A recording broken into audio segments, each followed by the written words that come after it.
cette présentation sur les accidents de travail et surtout sur le focus sur les réserves pertinentes. On va dire ce qu'on appelle nous, des réserves pertinentes. Pour cela, on va déjà commencer par quelques rappels sur les obligations. Nous allons, redéfinir ce qu'est une réserve. On va ensuite rentrer dans le pratique. On va finir par un petit mot de Lucie, mais je pense que la majorité d'entre vous connaissent déjà ce téléservice et on va finir par vos questions, puisque au cours de la présentation, sauf, les questions, pratico-pratiques, par rapport à l'interface, nous allons nous les réserver pour la fin de la présentation. Et Jean-Michel va commencer par les obligations. On est bien sur les obligations du salarié. Donc, alors, le salarié a pour obligation d'informer l'employeur de l'accident dans les 24 heures. Le non-respect du délai de déclaration de l'assuré à son employeur ne fait pas perdre le bénéfice de la présomption. En revanche, cela peut être un motif de recours aux investigations. Il a aussi pour obligation de faire constater ces lésions par un professionnel de santé, ce qui signifie qu'un certificat médical initial est remis au patient. Il décrit les conséquences de l'accident, donc c'est-à-dire la durée de l'arrêt de travail ou des soins. Ensuite, le salarié transmet le volet 1 et 2 du certificat médical initial à sa caisse primaire d'assurance maladie et le volet 4 à l'employeur. Des obligations du médecin, puisque celui-ci, doit bien établir les certificats médical initial. Merci Sylvie, on est a priori c'est bon, tout le monde est passé sur la 5. Donc le médecin, va utiliser le nouveau formulaire, le, formulaire S6909. Attention, tout est,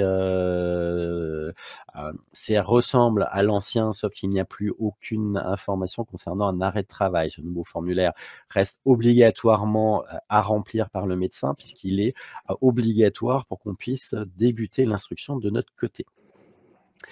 En fin de course, le médecin doit également établir le certificat médical final lorsqu'il y a, guérison ou consolidation de l'état de santé du salarié. Et bien entendu, à côté de ça, et c'est ce qui est nouveau depuis quelques mois, enfin nouveau, ça fait pratiquement 1 an maintenant, il doit compléter la feuille d'accident du travail, en cas de, certificat médical de rechute et à côté de ça, il doit remplir le formulaire d'arrêt de travail si jamais il y a un arrêt de travail. Et nous passons à la dia 6. Les obligations donc de l'employeur, l'employeur a obligation donc de déclarer tout accident dont, il a connaissance dans les 48 heures donc à la caisse primaire d'assurance maladie. Il délivre donc, comme ça a été dit, la feuille d'accident du travail au salarié et il fait un signalement, de cet arrêt, via, la DSN ou Net Entreprise.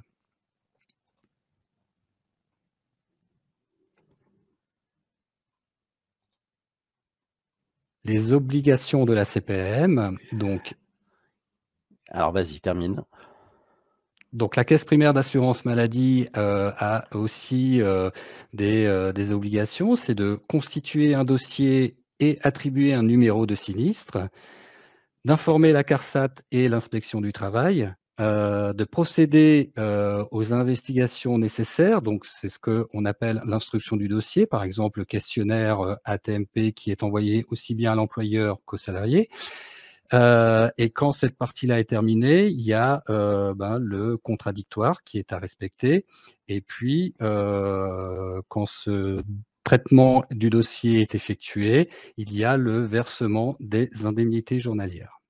Alors la frise n'est pas totalement juste puisque le contradictoire, donc pour rappel, c'est le moment où nous mettons à disposition à l'intégralité des intervenants de la procédure, AT-MP des pièces, qui sont soumis qui sont utilisées pour, déterminer la réalité de l'accident de travail ou d'une maladie professionnelle. Ce contradictoire en général général, n'intervient que dans les procédures longues, donc à 3 mois ou en maladie professionnelle.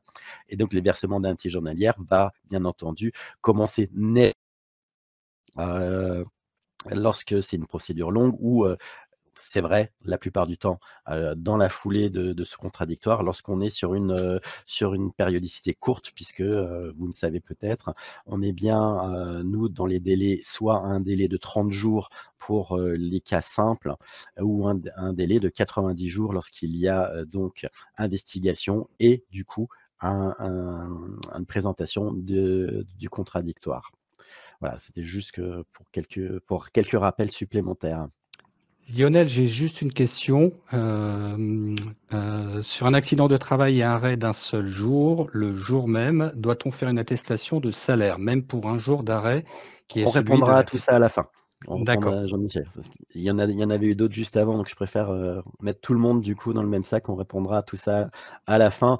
Peut-être que du coup, Serve aussi, on répondra à pas mal de choses au fur et à mesure de notre présentation, par rapport aux réserves, donc mais on répondra à tout, promis. OK.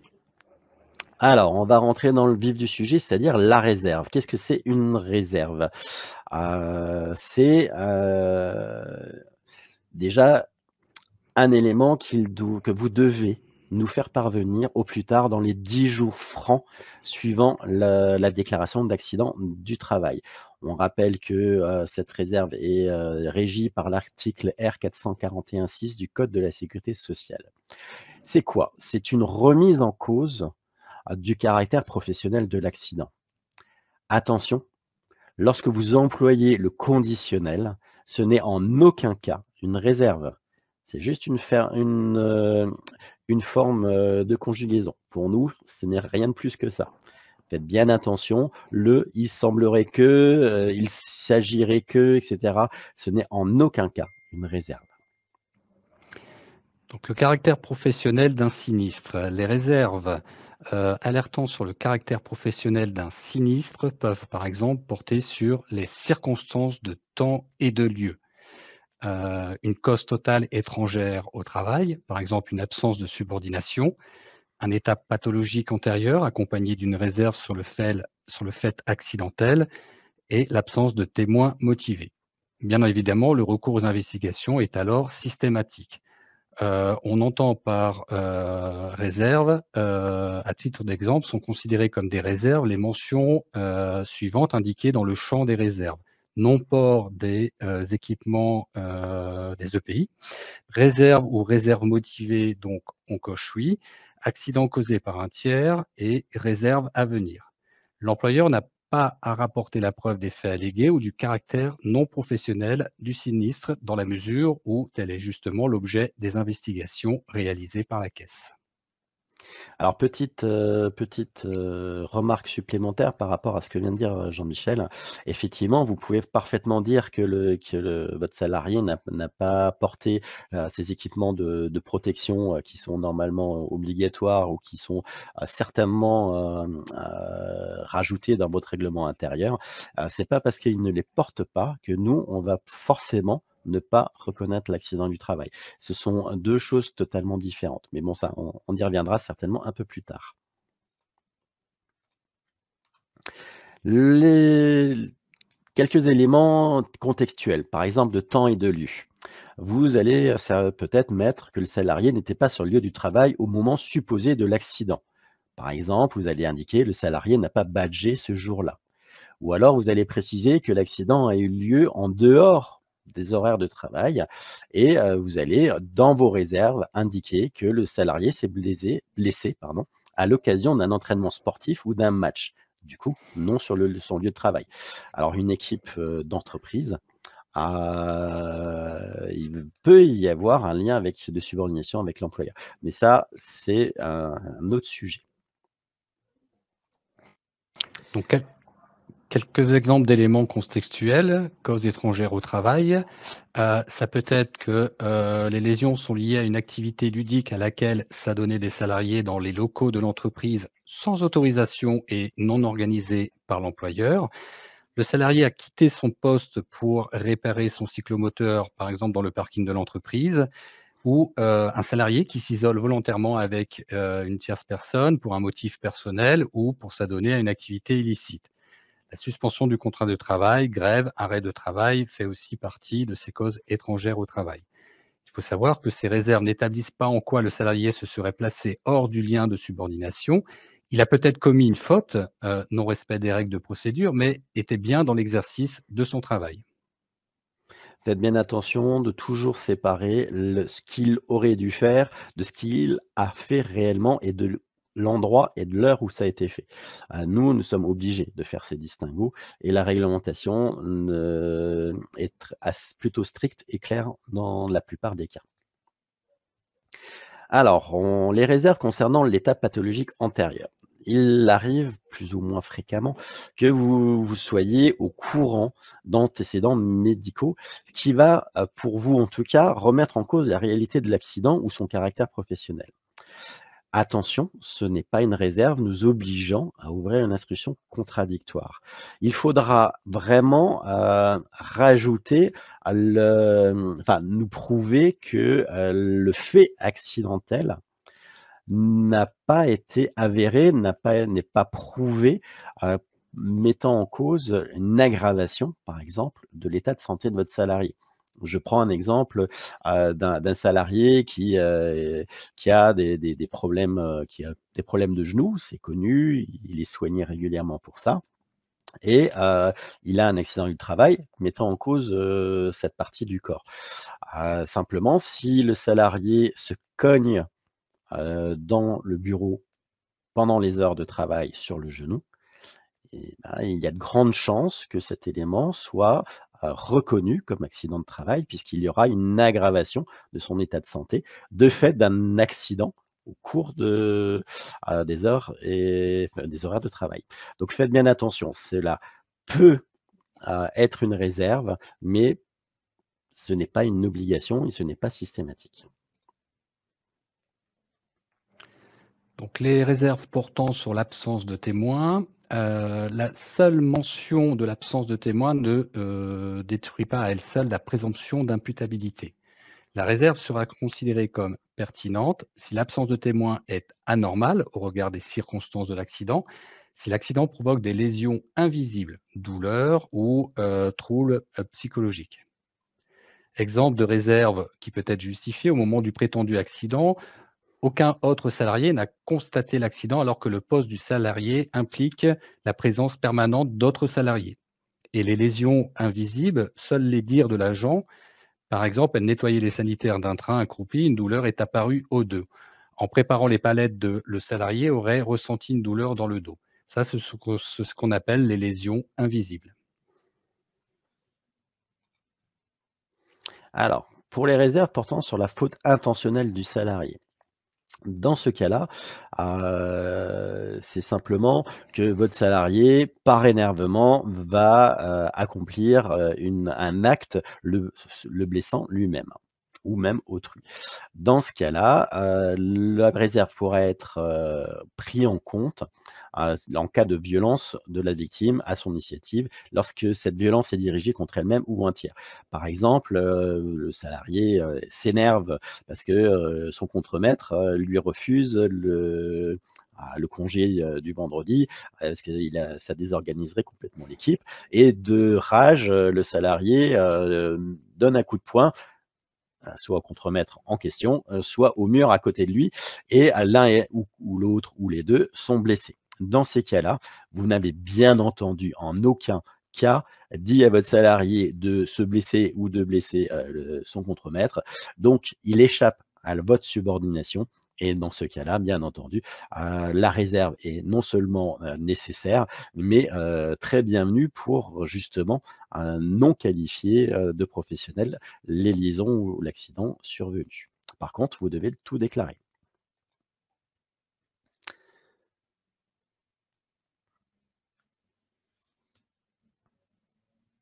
Pour le trajet,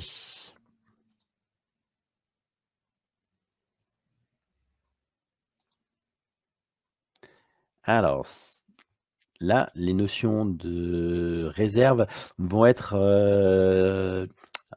enfin vont être un petit peu plus subtils ou plus délicats, puisque, vous allez bien entendu la possibilité, de d'émettre la réserve en cas de détour inhabituel de votre salarié sur le trajet entre son domicile et le lieu de travail. Vous pouvez également mentionner une interruption ou alors contester le caractère habituel d'une résidence ou d'un lieu de restauration. Faites bien attention, dans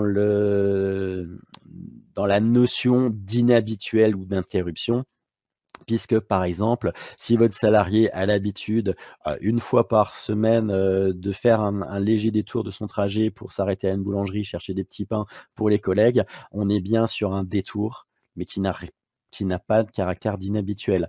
Il y a bien une interruption, mais qui n'est pas reconnue comme une, réserve motivée. Le fait que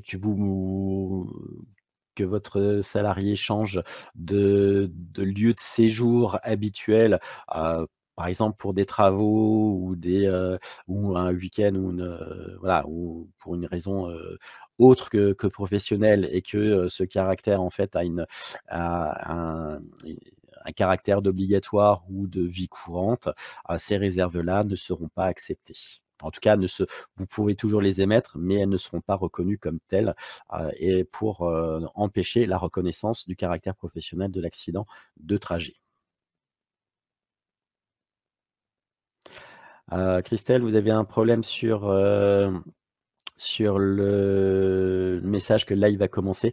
Dans ce cas-là, vous êtes bloqué, faites un F5 ou quittez le navigateur et revenez-y, pour que ça débloque la situation.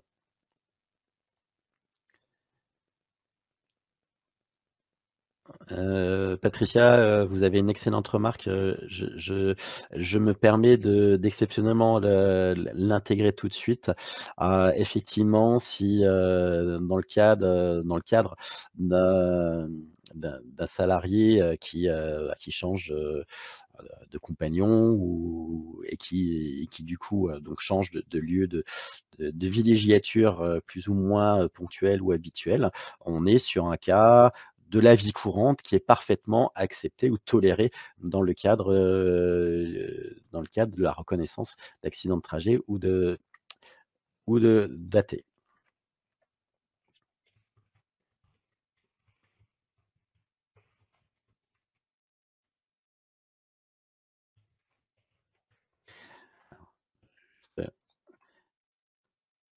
Heu, mon collègue essaie de revenir, mais il n'y arrive pas. On a décidément quelques soucis avec la nouvelle mouture de Webikeo depuis la rentrée. Donc, excusez-nous pour, ces quelques, aléas, de connexion ou de pas connexion de l'un ou de l'autre. On va essayer de continuer quand même. Heu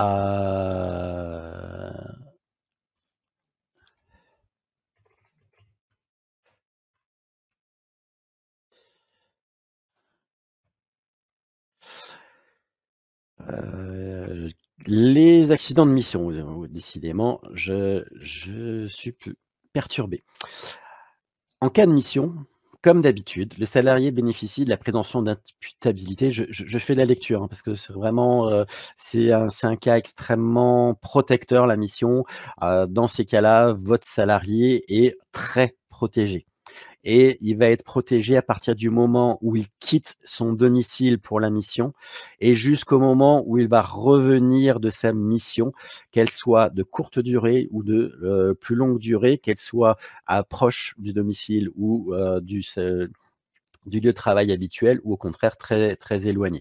Le cadre de la mission est vraiment très enveloppant puisque votre salarié va être protégé en tout lieu où s'exerce cette mission. Ça peut être le bureau ou le chantier à distance, ça peut être le ou les restaurants, l'hôtel, ça peut être, tous les trajets qu'il va être amené à parcourir, dans le cadre de cette mission, que ça soit entre différents lieux, différents chantiers, différents hôtels, différents restaurants, différentes villes, et cetera et bien entendu les lieux d'hébergement. Alors le cadre, de la mission, vous l'avez compris, est, très protecteur et très enveloppant. Pour le télétravailleur, j'espère que Jean-Michel nous est bien revenu et peut prendre la suite. Oui, tout à fait. Désolé pour ce problème technique. Donc, pour les accidents du télétravailleur, le lieu de travail à domicile, le lieu de résidence du télétravailleur considéré dans sa globalité, dans ses dépendances. Hors domicile, un lieu tiers de confiance professionnelle, par exemple coworking ou espace de travail partagé. Un lieu non professionnel qui peut être l'hôtel, chambre meublée, studio ou dans un café. Concernant les nomades, bus, tram, métro, RER, donc tout ce qui est transport. Le temps de travail. Le temps de travail est celui pendant lequel l'assuré est placé sous l'autorité de son employeur. Il s'agit de l'horaire de travail expressément noté dans le contrat de travail ou du temps badgé ou enfin de l'horaire indiqué sur la déclaration d'accident de travail par l'employeur. Le régime de couverture des télétravailleurs est prévu donc par le Code du travail. Il est considéré comme un travailleur classique car il bénéficie de la présomption d'imputabilité. La jurisprudence sur le sujet est encore à ce jour rare, voire inexistant. Et en matière de télétravail, la réserve portera presque toujours sur le temps et le lieu. Bien, Aurélie nous a pris un petit peu d'avance dans sa mission. Hop.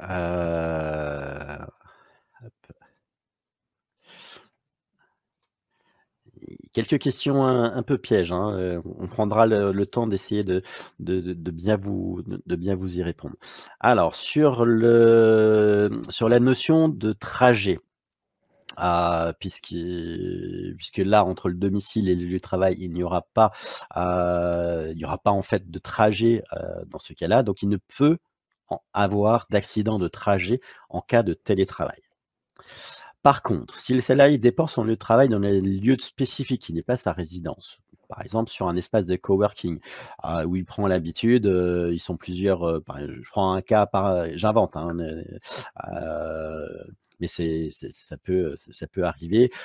Plusieurs personnes qui se connaissent sont mis d'accord, ils vont tous, dans un local commun et télétravaillent en commun, dans un lieu, qui n'est pas leur domicile propre. Il peut y avoir accident de trajet à condition qu'il y ait les 2 conditions cumulatives suivantes. L'assuré, donc le salarié, doit apporter les éléments de preuve, par exemple par des témoignages, que ce lieu est bien exclusivement un lieu de travail déporté et qu'il effectue dans ce cas-là toujours les allers-retours entre son domicile et ce lieu quotidiennement. À cela se rajoute, en dehors de la pause médiane, que seul le trajet du matin avant le travail et que le trajet du soir pour le retour sont concernés. Donc on est bien, dans ce cadre-là, sur l'accident de trajet dans le cadre du télétravail, il y a bien, un certain nombre, d'éléments bornant l'accident de trajet.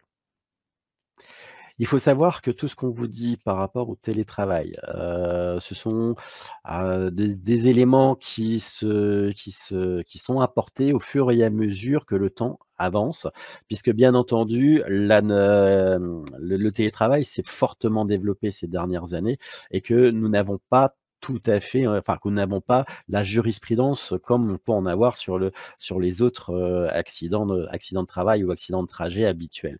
Donc c'est une jurisprudence qui se construit encore et maintenant et que nous n'avons en fait, assez peu de recul. Donc, En en pratique, pratique, alors, dans quel délai? L'employeur dispose de 10 jours francs suivant la rédaction de la déclaration pour formuler ses réserves. De quelle manière? En pièce jointe à, sa déclaration d'accident du travail ou, par courrier. Dès lors que l'employeur émet une réserve, la CPM se doit d'investiguer. La alors caisse ne pourra pas. Oui? excuse-moi, Jean-Michel, je te coupe tout de suite. C'est le mot courrier qui m'a fait Mmh. tiquer, j'avais beau avoir relu le diapo. Bien entendu, c'est possible, hein, attention, la DA si vous utilisez le papier, la DAT, la déclaration d'accident de travail doit bien être envoyée en recommandé avec accusé de réception. Par contre, la réserve motivée peut nous arriver en courrier simple. Toutefois, utilisez plutôt la déclaration d'accident de travail en ligne et le nouveau téléservice, du compte entreprise pour rajouter, les réserves motivées. Ça vous évite d'imprimer, d'aller à la poste, d'envoyer, des délais, postaux et cetera, alors Oui. que le téléservice, est accessible 24 heures sur 24 et que le compte entreprise l'est aussi et vous permet, d'avoir une visualisation des délais restants et des accidents de travail qui sont encore susceptibles d'accepter des réserves. Donc, moi je vous dis, allez sur Net Entreprise, utilisez le compte entreprise. Alors excuse-moi Jean-Michel, de t'avoir coupé. Il n'y a pas de souci, c'était une précision importante et en plus, c'est facilitant d'utiliser Net Entreprise et le compte entreprise. Donc, Ouais, je t'ai coupé dans le dernier élan de c'est pas grave, tu peux continuer. alors, en pratique, quand on va commencer l'instruction? L'instruction de l'accident de travail ou l'accident du trajet va démarrer à réception des 2 documents obligatoires que sont le certificat médical initial et la déclaration d'accident du travail ou de trajet. La CMI plus la DAT égale le début de l'instruction. Si nous n'en réceptionnons que la déclaration d'accident de travail et que le salarié ne fait jamais faire le certificat médical initial, il n'y aura pas d'instruction. Faites bien attention à cet élément-là. Au niveau des délais, j'en avais déjà parlé avant, les délais sont stricts et ont été fixés par décret il y a déjà 3 ans. C'est-à-dire que nous avons 30 jours pour vous donner réponse, lorsqu'il n'y a pas d'investigation, toutes mes excuses, et 90 jours si nous menons des investigations et n'oubliez pas, à la fin des investigations, il y a la période de contradictoire. Et tout cela se passe dans le portail questionnaire risque professionnel. Donc versant, CPM, l'instruction du dossier, c'est le questionnaire qui est accessible via, la connexion donc questionnaire-risquepro.amelie.fr et la procédure d'instruction, c'est le lien que vous voyez en dessous. Les avantages, du questionnaire risque professionnel en ligne avec donc ce service, l'employeur et le salarié reçoivent leur identifiant dès le début de la procédure. Pour justement pouvoir répondre aux questionnaires envoyés par la caisse primaire d'assurance maladie, mais aussi consulter le dossier, faire des observations et puis, pouvoir télécharger, les documents. Tout au long de la phase contradictoire, l'employeur et le salarié bénéficient de rappels sur les échéances, d'actes de consultation du dossier par exemple, et sont informés le jour même de toute nouvelle observation faite sur le dossier. Alors n'hésitez pas à aller voir, c'est le second lien, l'explication de la procédure sur amélie.fr. Le national nous a fait une présentation, simplifiée qui est complète, qui est accessible, à tout niveau de connaissance sur le risque professionnel et qui vous explique bien les intervenants et les démarches à utiliser au fur et à mesure. C'est une vulgarisation qui est vraiment très, très bien faite et j'avoue que c'est quelque chose que j'ai, très longuement et très souvent consulté, dans mes débuts pour, comprendre un petit peu comment fonctionnait le risque professionnel. Alors très rapidement, on va vous parler de l'UCI, qui ça veut dire liaison unique de correspondance informatisée aux employeurs.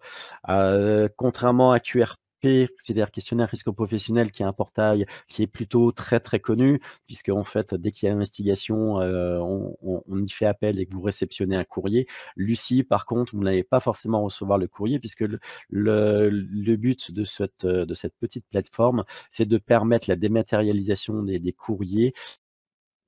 Vous ouvrez un compte, vous pouvez alors, une fois, les un petit peu lourdes démarches d'authentification, passées, vous réceptionnez tous nos courriers.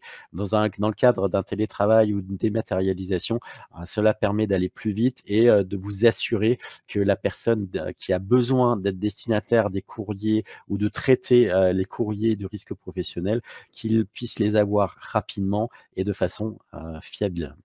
N'hésitez pas à vous inscrire à ce téléservice si vous voyez que son utilité, heu, qui s'avère, plus qu'avérée lorsque malheureusement on a une accidentologie un petit peu nombreuse.